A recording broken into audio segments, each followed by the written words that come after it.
Crises, reboots, reinícios, retcons. O fã da DC já está acostumado com todos esses termos. Tem crise quase todas as décadas e tudo se reinicia, ou então várias coisas se transformam, que é o famoso retcon. Hoje eu vou falar de um desses reinícios.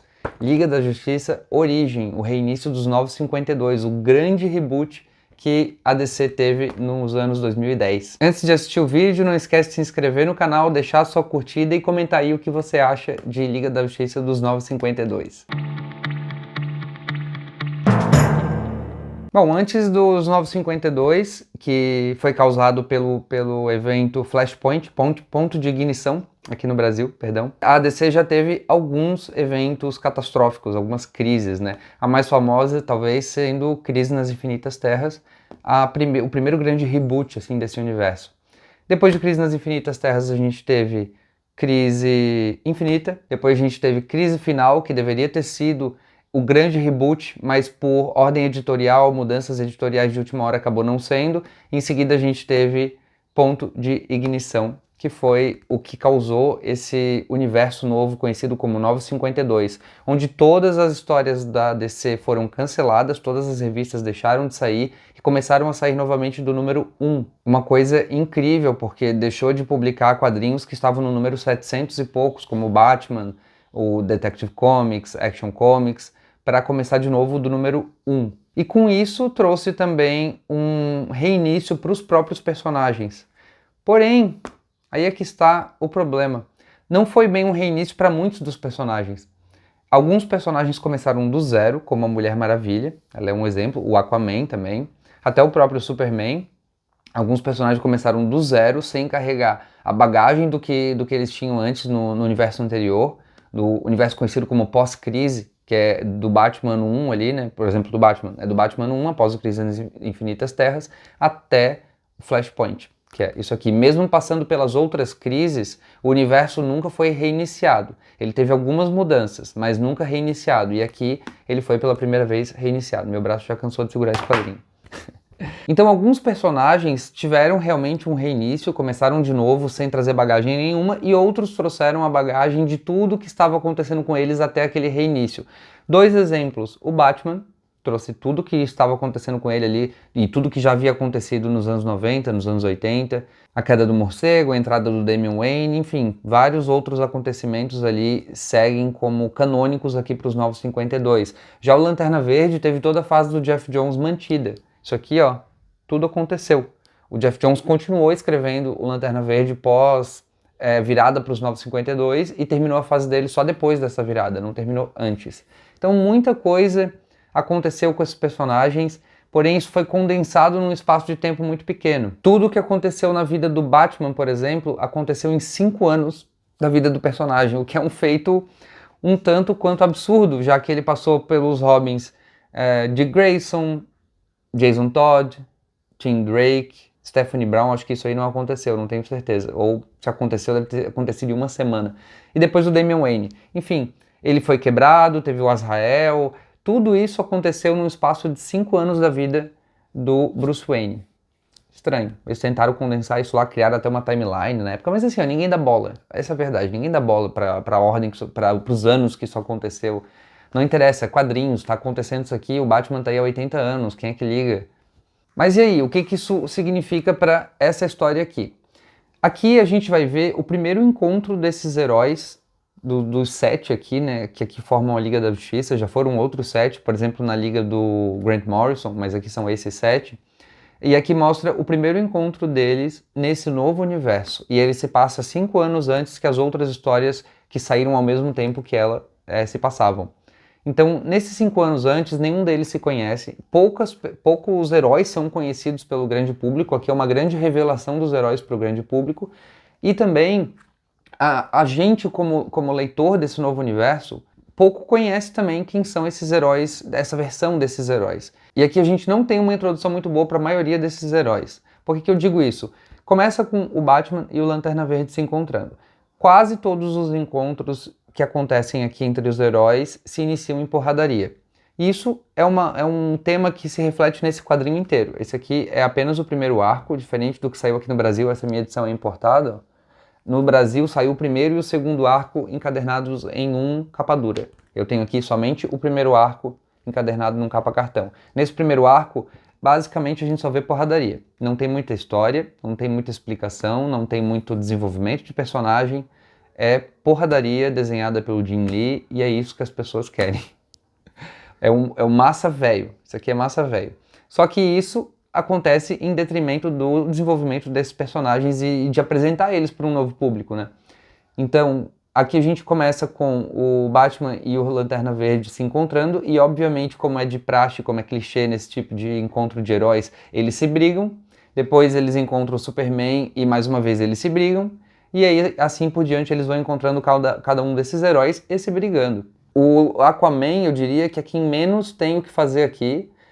Mal aparece brevemente por alguns quadros, assim, ele realmente está sobrando aqui nesse quadrinho. Ele acaba sendo desenvolvido pelo próprio Jeff Jones na série Aquaman, que faz um crossover com Liga da Justiça muito em breve aqui nos encadernados. Eu vou mostrar também o resto dos encadernados que compõem essa fase aqui.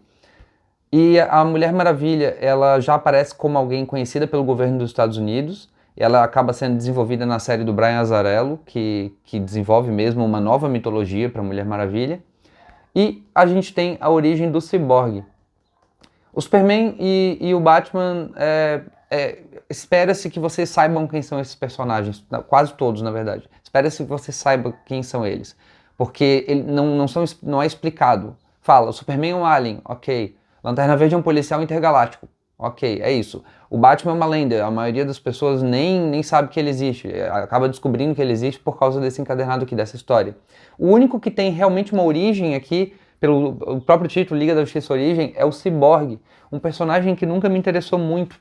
Esse tipo de personagem robótico, que mexe com tecnologia e tal, não é uma coisa que me interessa muito, mas aqui a gente tem a origem dele, o que é interessante porque, como ele vai ser um personagem parte integral da Liga da Justiça dos 952 e sendo ele o menos conhecido dos outros, que não é um personagem clássico, apesar de ele ser um personagem anteriormente dos Novos Titãs, ele merece essa introdução e esse spotlight, assim, esse holofote em cima dele aqui nessa história. Mas qual é a história? O Batman e o Lanterna Verde estão investigando, sem saber, os dois juntos estão investigando um ser em Gotham, que é um parademônio. Parademônio é um ser enviado pelo Darkseid lá de Apokolips. Eu sempre me babaco para falar esse nome. Apokolips. É enviado de Apokolips com uma caixa materna para... Alguns parademônios são enviados, né, com caixas maternas para algumas cidades do mundo, para que essas caixas maternas abram portais, que eles chamam de Boom Tube, né, tubos de explosão,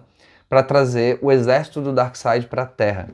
Muito parecido, você deve ter percebido aí, caso tenha assistido, com o filme Liga da Justiça de Zack Snyder. Um filme que também tem a origem do Cyborg contada e é praticamente idêntica à origem que acontece aqui, assim como outras cenas e outras situações, temas e tal dessa história aqui são muito fortemente adaptados pelo Zack Snyder em Liga da Justiça de Zack Snyder.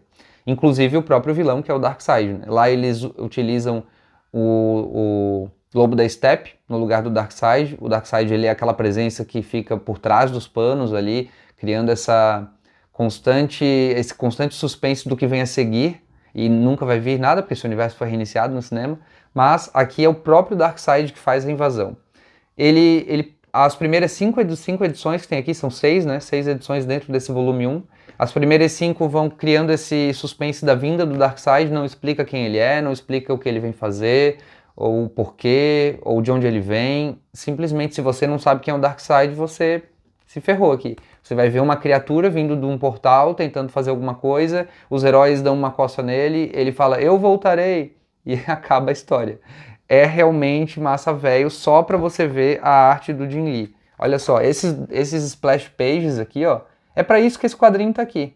Jeff Jones escreveu esse quadrinho só pra você ver a arte do Jim Lee. E mais nada. É massa velho puro, assim, não tem muito o que esperar além disso. Olha o Aquaman aqui, ó. E vou te contar, tá? Eu também não achei a arte de Jim Lee lá essas coisas aqui.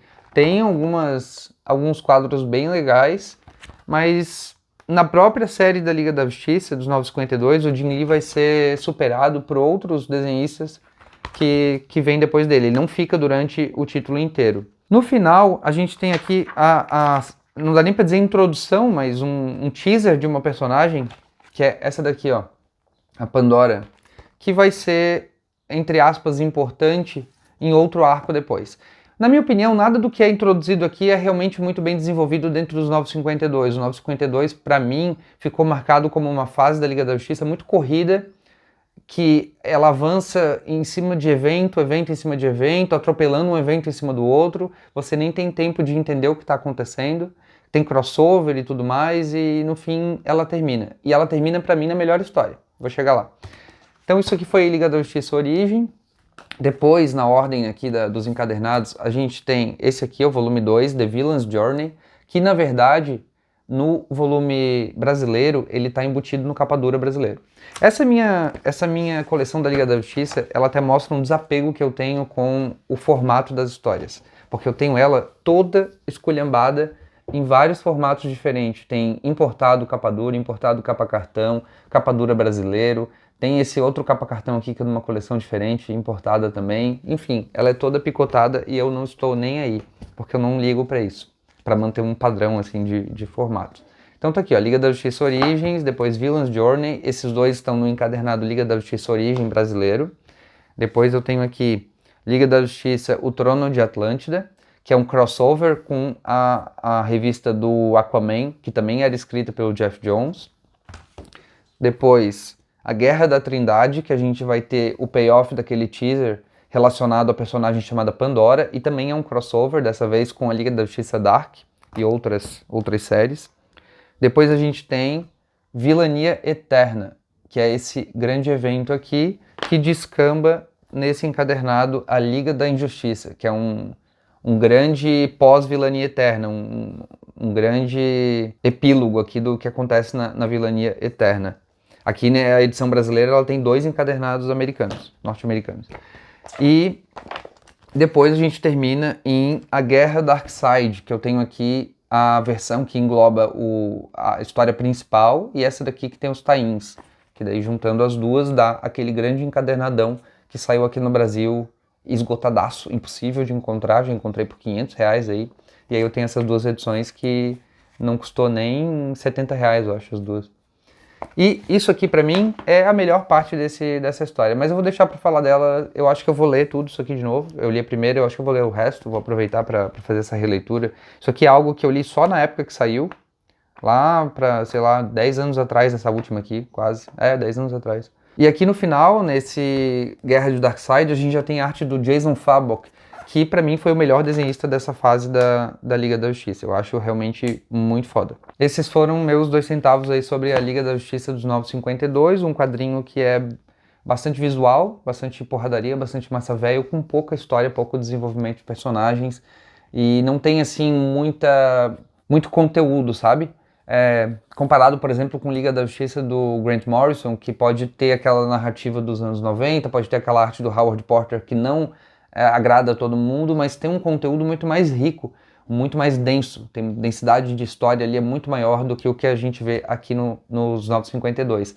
Dito isso, eu acho o Jeff Jones um bom roteirista pelo amor que ele tem com os personagens da DC, pelo conhecimento que ele tem. Ele é uma enciclopédia de personagens da DC, escreveu quase tudo, quase todos os personagens que existem na DC ele já meteu a mão.